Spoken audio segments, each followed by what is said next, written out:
জি সাংবাদিক বন্ধুগণ, ডিভিশনের দরখাস্ত বিজ্ঞ আদালতে আইনজীবীরা দিয়েছেন তার মাধ্যমে।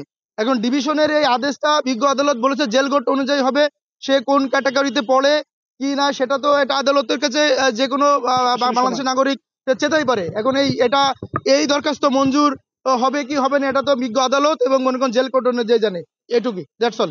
আপনারা জানেন ফৌজদারি কার্যবিধি আমাদের কোড অফ ক্রিমিনাল প্রসিডিউরে যেটা আছে, যেটা কিছু মামলা আছে আপোষযোগ্য এবং কিছু মামলা আছে আপনার অআপোষযোগ্য, মানে যেটা আপোষযোগ্য না আপনার নন কম্পাউন্ডেবল এবং কম্পাউন্ডেবল। এই নন কম্পাউন্ডেবল মানে অপরাধের ভিতরে এই 302 একটা হত্যা মামলা একটা অন্যতম। এজন্য আমি মনে করি বাদী যদি নিজে স্বয়ং এসেও যদি আদালতে বলে মাননীয় আদালত এই আসামি এই অপরাধের সাথে সম্পৃক্ত নয়, তাহলে আমাদের সিআরপিসি অনুযায়ী তাকে এই অপরাধ থেকে তাকে অব্যাহতি বা দেওয়ার কোনো সুযোগ নাই। বসুন্ধরা টিস্যু, অশুদ্ধতার বিরুদ্ধে এক বিন্দুও ছাড় নয়।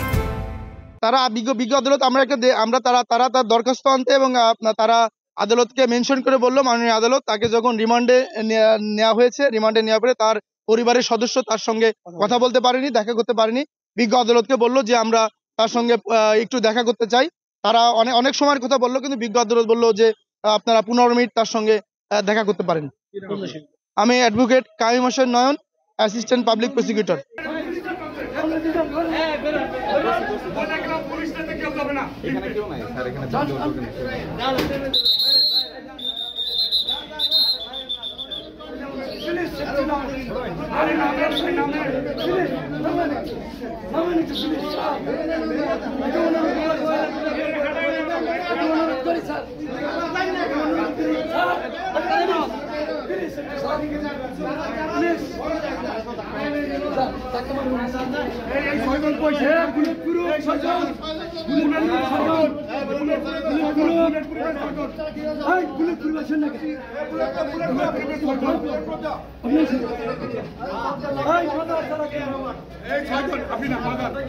আপনারা কেউ যাবেন না, সব নিচে থাকবেন।